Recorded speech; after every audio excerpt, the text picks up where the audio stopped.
Good evening, everyone. I'm very happy to see that all my precious manager and the entire human resources team is here tonight for this meeting, the last of the year actually, but not the least important, because this meeting will lead to many chances for the beginning of next year when you will come back from your short break. I hope you will enjoy that. So I first would like to start with a kind of interactive questionnaire. So you will raise your hand each time that you feel more comfortable with one of the two situations that will appear here. We will do it as quickly as possible, so we just raise your hand. Who does feel more comfortable working with team projects or in individual projects? So for team projects and individual projects, okay, so kind of 1/3 and 2/3.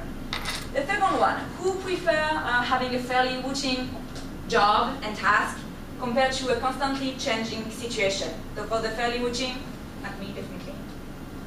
Okay, so everyone prefers the changing tasks. The first one, who is more money incentive and who is more other incentive, like benefit, promotion? For the money incentive? For the benefits? Okay, still share. The first one, social interactions. Who love having social interaction during his work time, and who prefer like working by his or her own? So for social interaction, working by your own. Okay, we have 4 more. The fifth one, who prefer working in a small organization and who prefer big organization? For small organization, big one. Taking initiative rather than following directives. For initiatives, hey, initiative takers. The group brainstorming compared to the individual brainstorming. Group brainstorming, individuals.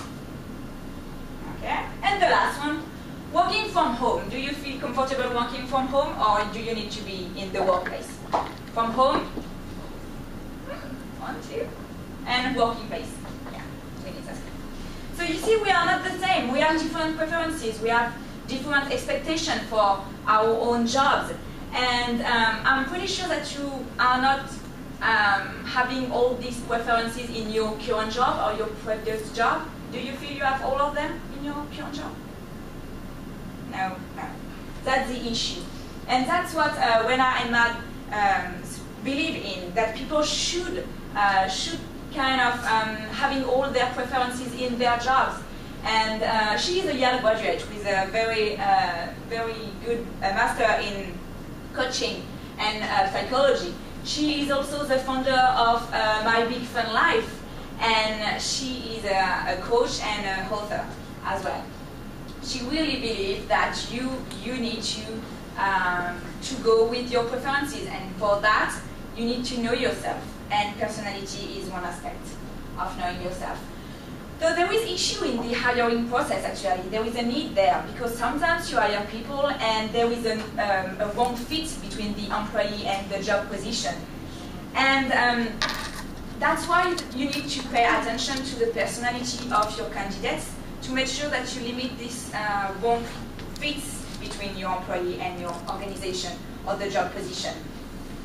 And then you will have a lot of benefit coming from this very good fit, and it will benefit the employee as well as the organization.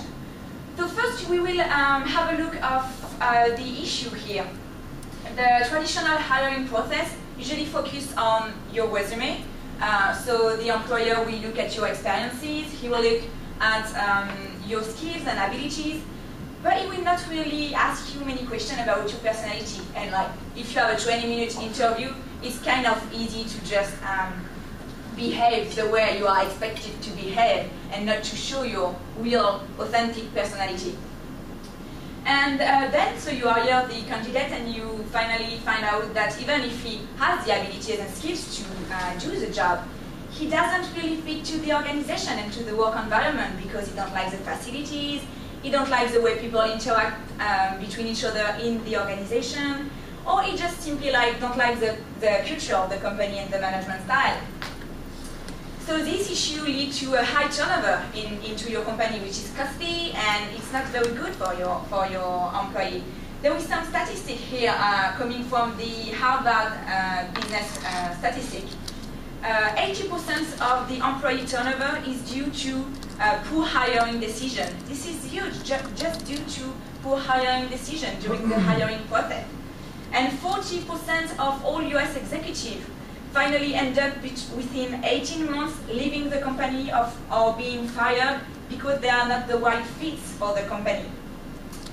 And what is very interesting, because we are a service company here, look, there is 200 to 300 turnover rate in the service job industry, which means that within a year, you can fill the same position twice or even 3 times. We don't want that. We really want our employee to feel comfortable and to give the best of themselves. So we just first have to pay attention to their personality. This is kind of an easy solution, and it's based on very basic facts. I want to say that candidates, when they come to the corporation, they bring their personality with them. It is kind of obvious, but it's what's happened here. And you have various personality combinations happening. So some kind of personality type will fit with the job, and sometimes it will not really fit with the job requirements. But what you have to know is that when we are focusing on skill, it's not the most important. We should focus on personality, because skills, you can improve them. But personality is kind of tough to change. So when you have the candidate, you can still train him. But change his personality is kind of a difficult thing to do. So Dr. Woody said in 2013 that we have many drivers concerning our behavior. You can behave in different ways, and that comes from different drivers. But the most consistent driver comes from personality on the long term. So the solution is really to pay attention to personality, and the personality assessment is kind of easy. Previously, you need to make sure that the job description has personality requirements, so that you know for each job what are the kind of personalities that will best fit and lead to the success of the job. Then during the hiring process, you will need to test your candidates through personality testing. And then you will both have the results of this testing, and you will be able to discuss them, because it's not good to just focus on personality. You still have to pay attention to the skill and the previous experience. So it's something that you have to add to the hiring process. So you will discuss. And some opponent to personality testing say that it's a kind of discrimination toward people, that you can select people and you can just avoid to have introvert people or foreign people. It's not about that. It's really about making a comparison between what are the employee expectation and personality and what are the requirements from the employers. And then you do the comparison, and if there is a match, it's a good thing. If it's not a match, it will not be a good thing for neither the organization or the employee. So you have benefit for both the employee and the organization. The employee will increase his job satisfaction. He will increase his commitment toward the organization, his involvement. And you will also be able, as an employer, to know what are the motivators of your employees, because as we've seen at the beginning, it's not always money incentives. So you will be able to know if you want a promotion, if you want more responsibilities, this kind of incentives. And then it will, on the long-term result on job performance, all of this benefit to the employee actually result on a very good benefit for the organization itself, because it will increase productivity and reduce the turnover of the company. So a quick recap to what we've just said. We've seen that there is a need in the hiring industry, in the hiring process, in organization, because you often end up with bad fits between candidates and the company needs. So the solution is just paying attention to personality of your candidates, and this will lead to many benefits concerning the feeling of the employee toward the organization, and will lead to increase the productivity and reduce the turnover of the organizations itself. So now that you are aware of this personality issue and that we will need to implement it